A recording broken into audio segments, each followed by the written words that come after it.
Sekarang kami akan menjelaskan pasal 27 Undang-Undang Dasar 1945. Yang pertama, pasal 27 ayat 1 yang berbunyi, segala warga negara bersamaan kedudukannya di dalam hukum dan pemerintahan dan wajib menjunjung hukum dan pemerintahan ini dengan tidak ada pengecualiannya. Yang pertama, hak untuk diperlakukan yang sama dan dalam hukum dan pemerintahan. Yang kedua, kewajiban wajib menaati hukum dan pemerintahan tidak ada kecualinya. Contohnya, dalam bidang politik, setiap warga negara juga mempunyai hak yang sama dalam mendukung pemerintahan. Wanita mempunyai kedudukan yang sama dalam bidang hukum dan pemerintahan dengan pria. Wanita dan pria sama-sama punya hak untuk dipilih dan memilih dalam pemilu. Sekarang kami akan menjelaskan pasal 27 ayat 2 yang bunyinya, tiap-tiap warga negara berhak atas pekerjaan dan penghidupan yang layak bagi kemanusiaan. Penjelasan ayat ini berbicara tentang perlindungan dan hak warga negara Indonesia dalam hak pekerjaan dan keseluruhan penunjang kehidupan dengan urusan kriterianya adalah layak bagi kemanusiaan. Contohnya, dalam bidang sosial ekonomi, adanya lowongan pekerjaan dan sarana serta fasilitas dari negara untuk mensejahterakan rakyat. Undang-Undang Dasar 1945 Pasal 27 yang berbunyi, setiap warga negara berhak dan wajib ikut serta dalam upaya pembelaan negara. Sebagai warga negara Indonesia, sudah seharusnya kita perlu membela negara kita sendiri. Contoh-contoh upaya bela negara, yang pertama di lingkungan keluarga, yaitu mengembangkan sikap saling mengasihi, saling menolong, saling menghormati, dan menghargai antar anggota keluarga, membentuk keluarga yang sadar hukum, saling mengingatkan kepada sesama anggota keluarga apabila ada yang akan berbuat kejahatan, memberikan pengertian kepada anggota keluarga agar selalu berusaha untuk selalu menggunakan produk-produk dalam negeri, saling mengingatkan sesama anggota keluarga untuk selalu patuh pada hukum yang berlaku.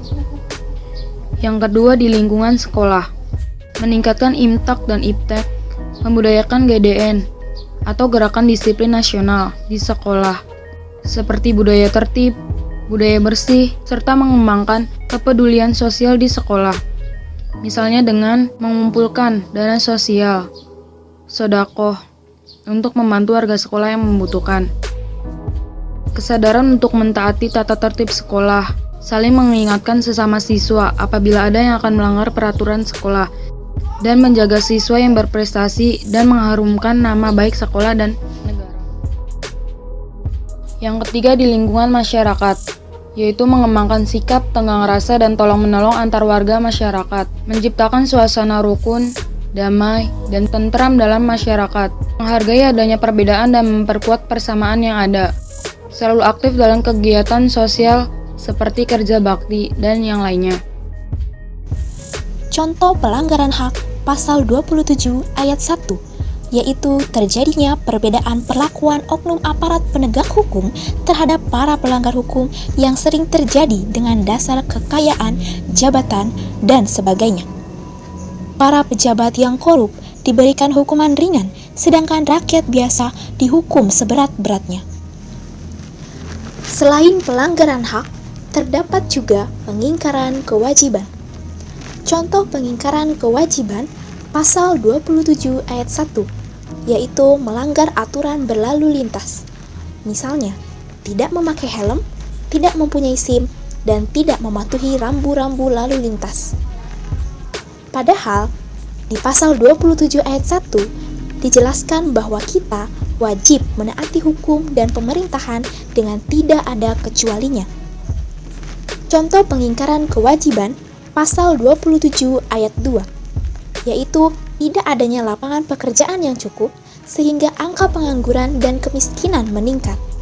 Padahal di pasal 27 ayat 2 dijelaskan bahwa negara wajib memberikan sarana penghidupan yang layak bagi kemanusiaan. Contoh pengingkaran kewajiban Pasal 27 ayat 3, yaitu menjelekkan nama baik negara tidak berpartisipasi dalam usaha pertahanan dan keamanan negara, misalnya mangkir dari kegiatan Siskamling. Padahal di pasal 27 ayat 3 dijelaskan bahwa kita wajib membela negara kita. Undang-Undang Dasar 1945 Pasal 28 yang berbunyi, kemerdekaan berserikat dan berkumpul, mengeluarkan pikiran dengan lisan dan tulisan, dan sebagainya ditetapkan dengan undang-undang. Kita sebagai warga negara perlu memahami hak dan kewajiban warga negara dalam mengemukakan pendapat. Yang pertama adalah hak warga negara yang menyampaikan pendapat di muka umum, yaitu berhak untuk 1. Mengeluarkan pikiran secara bebas. 2. Memperoleh perlindungan hukum.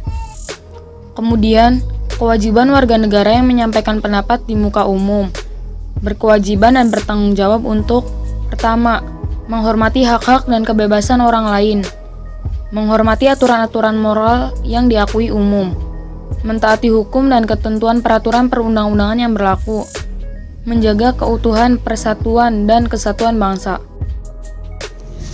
Contoh pengingkaran kewajiban pasal 28 ayat 1, yaitu bersikap pasif saat forum terbuka, melecehkan pendapat orang lain, menganggap pendapat sendiri paling baik, dan memecah belah organisasi tanpa alasan yang jelas.